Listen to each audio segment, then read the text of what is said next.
je me retrouve plongée dans un décor de Far West.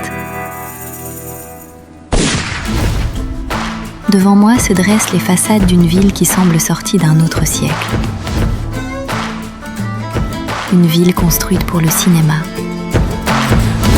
For each other like a bullet from a gun, faster than the sheriff's drawing, hotter than the sun. Didn't see it coming lately, I've been on the run. You know you've seen my face before, so let me tell you something. Ici, le sable ne vient pas d'ailleurs. Il naît de la roche elle-même, lentement érodée par le temps. Poussé par le vent, il s'accumule dans cette cuvette naturelle et forme un océan figé de dunes roses.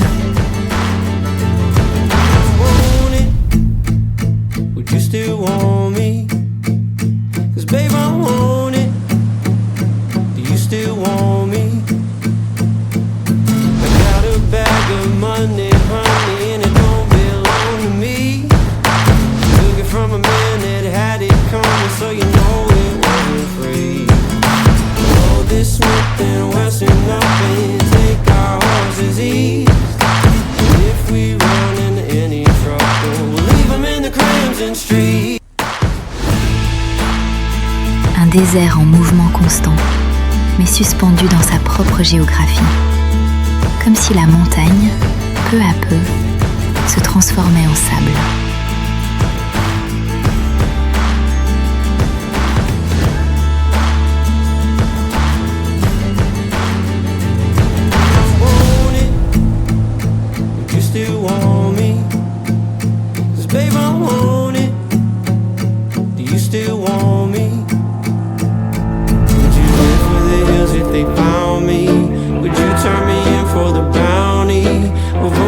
Circling around me, would you die by my side?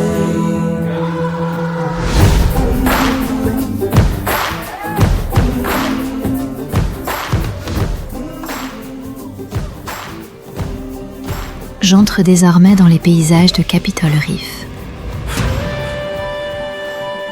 Un paysage de falaises gigantesques et de plis de roches qui semblent se superposer à l'infini.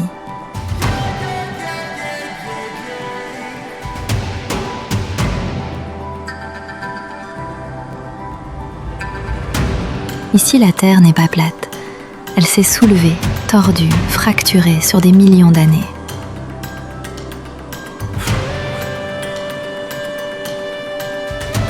Comme si le sol avait gardé la mémoire de ses propres forces intérieures.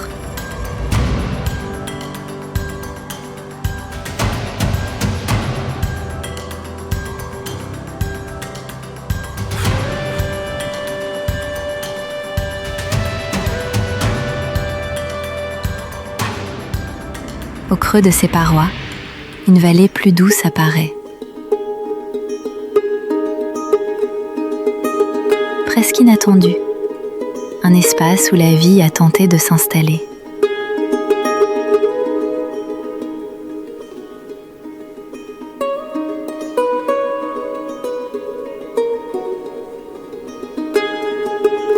Quelques traces humaines subsistent, discrètes, fragiles face à l'immensité des falaises.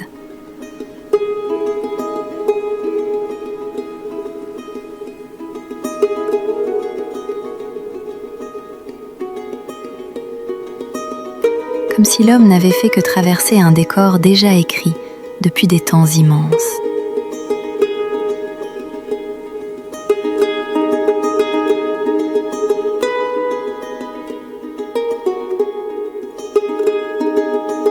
Chaque paroi raconte une histoire lente.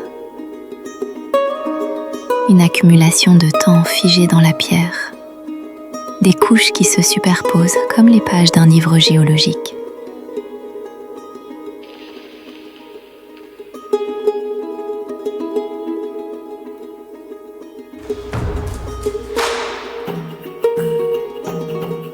Le paysage change de rythme.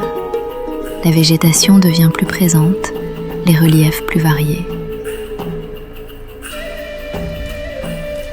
le temps semble inscrit directement dans la matière, comme une architecture naturelle façonnée par des millions d'années.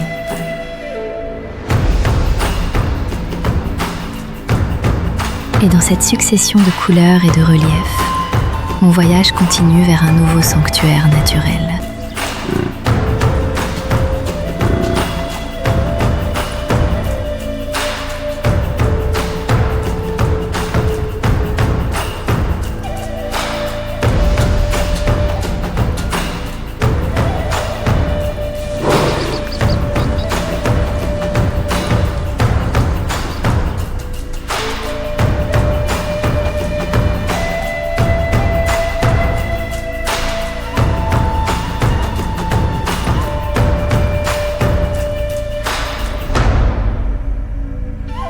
J'entre dans Bryce Canyon. Un immense amphithéâtre naturel s'ouvre devant moi.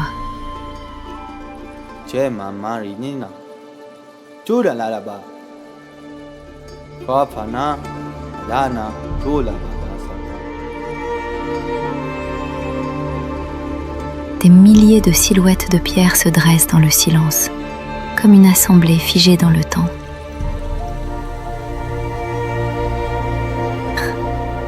Ici, le paysage semble habité par quelque chose de plus ancien que la mémoire elle-même.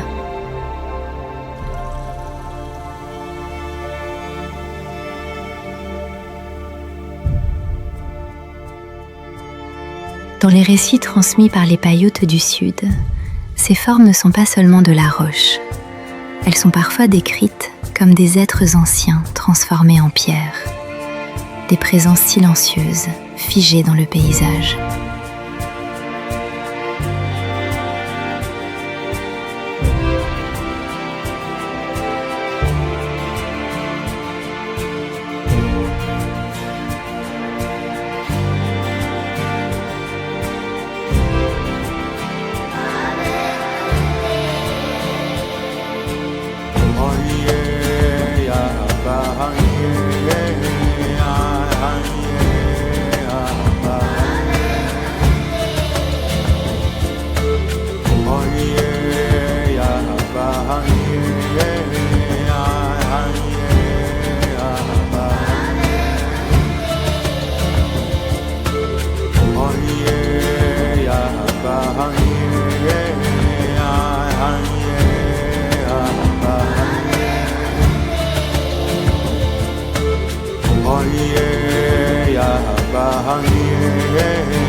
En quittant Bryce Canyon, les formations de pierre s'effacent peu à peu derrière moi.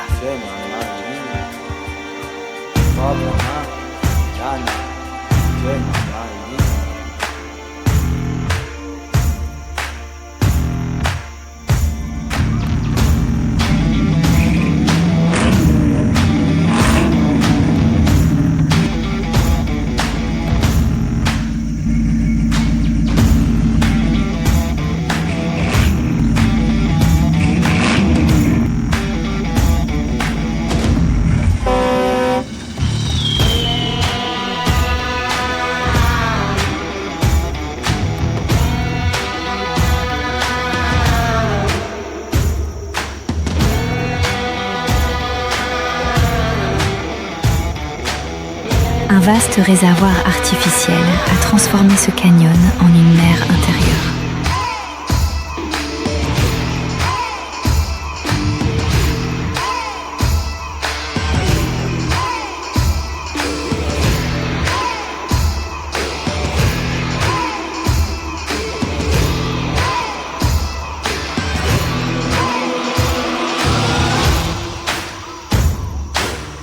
Après la construction du barrage en 1963, les eaux ont progressivement monté pendant près de 15 à 20 ans.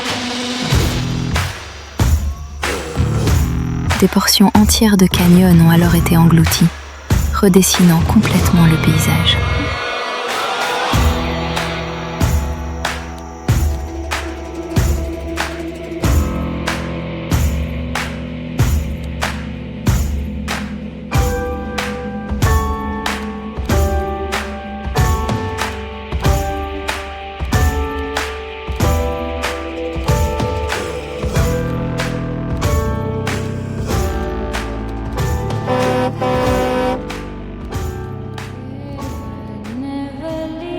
Je me trouve maintenant dans une vaste prairie d'altitude.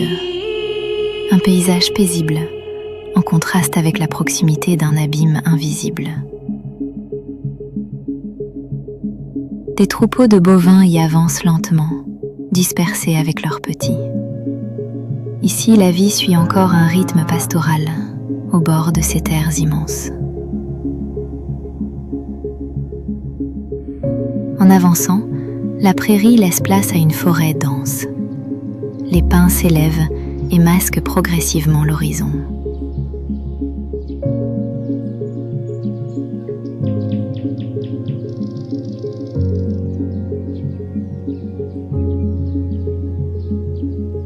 Puis soudain, la forêt s'ouvre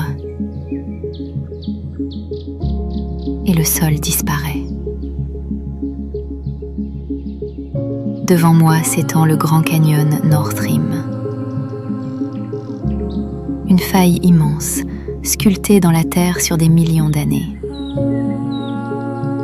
Un monde qui s'ouvre vers le vide. Et dans ce silence monumental, elles avancent lentement, accompagnées de leurs petits. Elles ne me regardent presque pas, comme si ma présence faisait partie du paysage.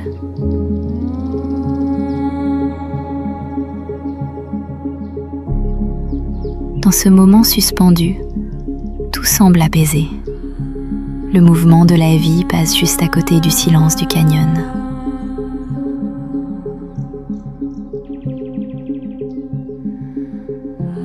Il y a quelque chose de fragile dans cette scène. Une paix simple, presque inattendue, au bord de l'immensité.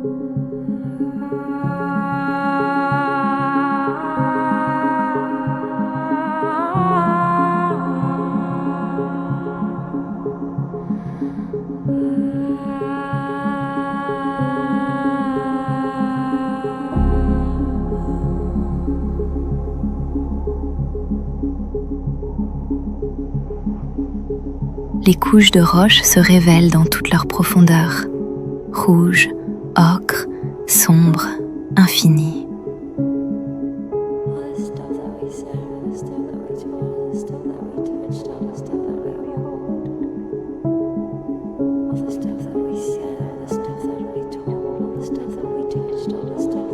Le regard chute dans un espace sans fin, un monde entier creusé dans la terre.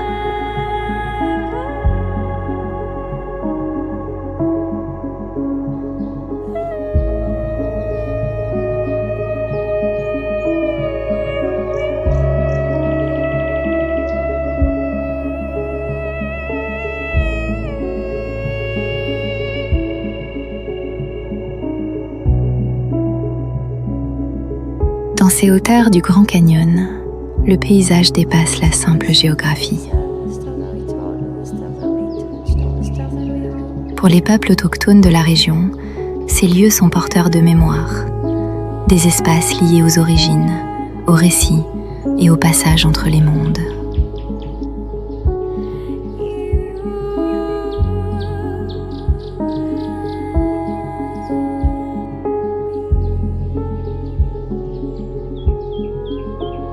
Ici, la roche n'est pas seulement une matière inerte, elle fait partie d'un ensemble vivant où la terre, le silence et les récits se répondent.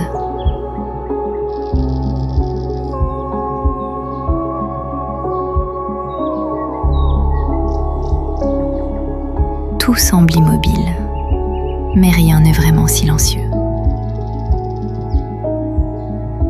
Je perçois ces instants comme des couches superposées. Le présent n'est jamais totalement seul, il résonne avec d'autres moments.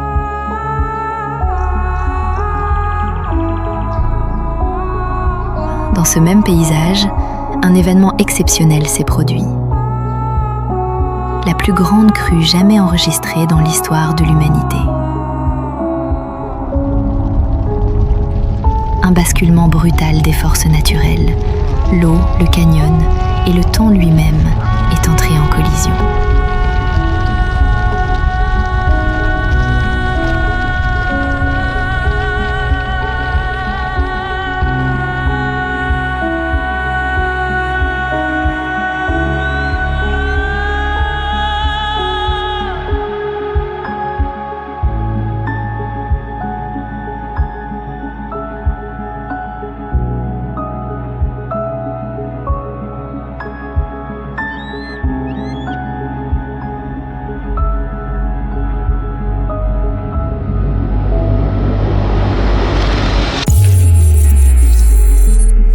En 1884, des explorateurs et géographes atteignent les abords du Grand Canyon.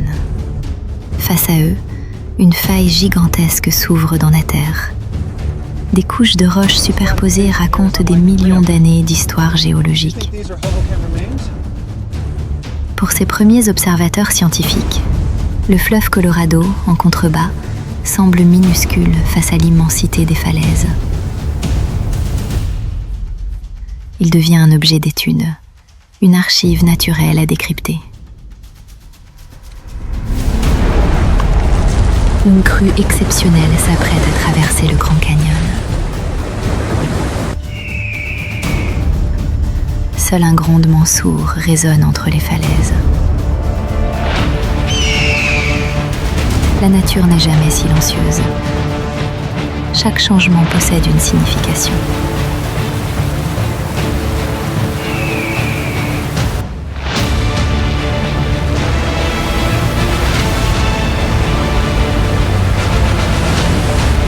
La rivière parle avant d'apparaître. Les falaises semblent transmettre son message. L'eau envahit les passages étroits. Le fleuve grossit brutalement. La crue déferle à travers le canyon avec une force exceptionnelle.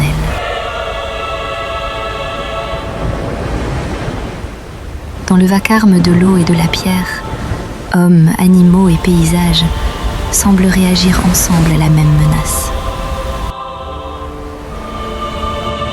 Ce jour-là, le Grand Canyon rappelle que les forces qui l'ont façonné sont toujours à l'œuvre.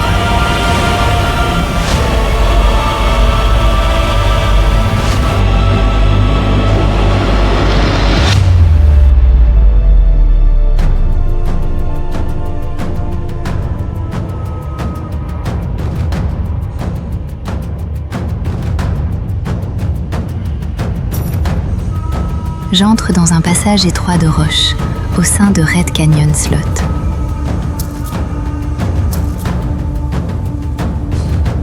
Les parois se resserrent autour de moi, lissées et ondulées par le temps. L'eau a lentement sculpté la pierre jusqu'à créer ce couloir naturel. La lumière s'infiltre depuis le sommet, glissant sur les courbes rouges du canyon.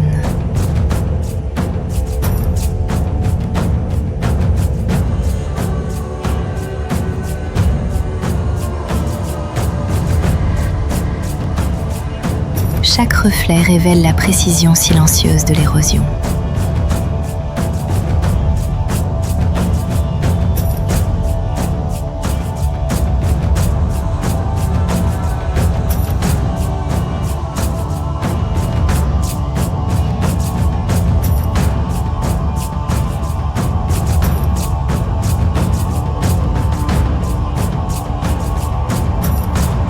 Ici, l'eau ne creuse plus seulement des parois. Elle a laissé une empreinte lente, presque organique.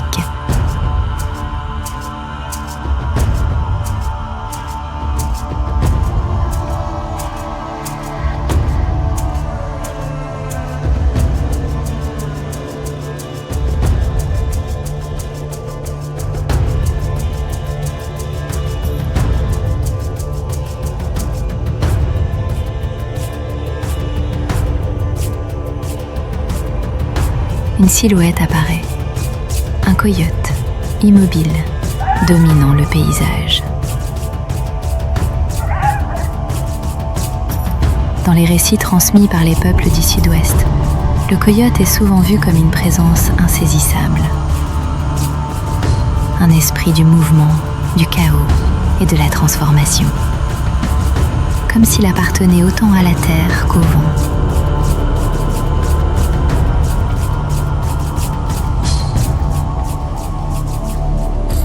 En avançant, mon regard se pose sur le sol. Des traces d'eau marquent la roche. Comme si le canyon se souvenait encore de sa propre force. Le silence change.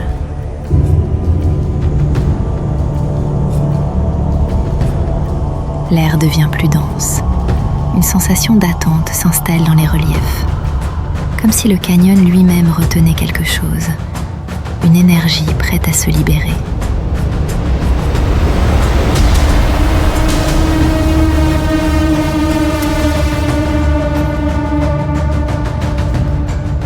Et dans cette tension croissante, le paysage semble attendre un basculement.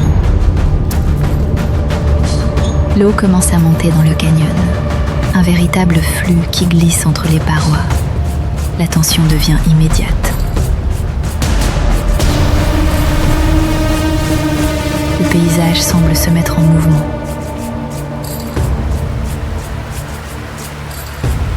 Le canyon est traversé par une rivière en formation. L'eau ruisselle de partout, transformant le sol en courant continu.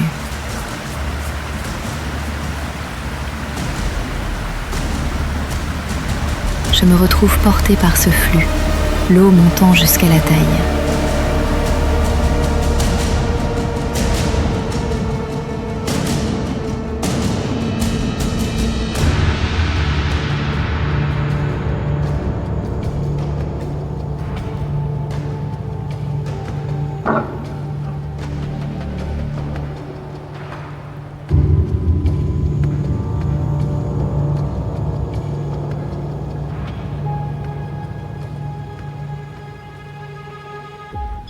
Au milieu de ce décor, une mère et son petit traversent la rivière lentement.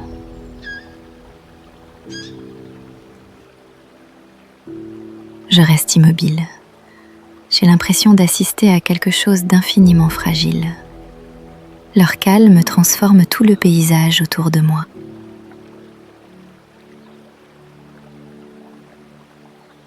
Tout redevient silencieux. Comme si le canyon retrouvait son équilibre et son calme après une tension palpable.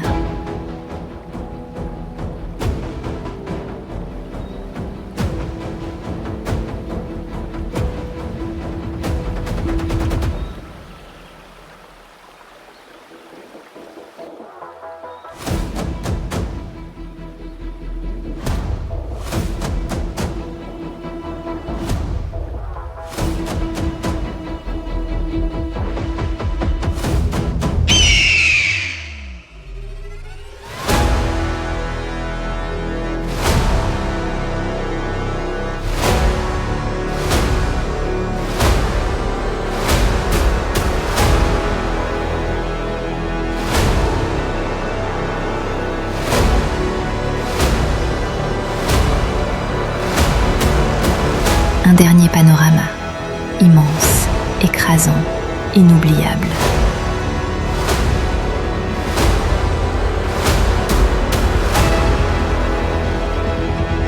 Le point culminant du voyage.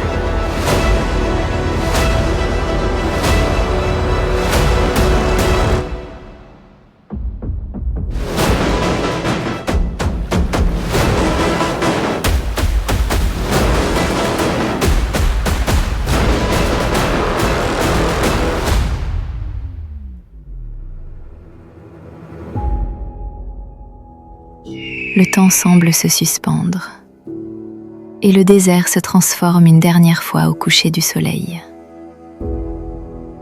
Et dans ces derniers regards, le voyage devient mémoire.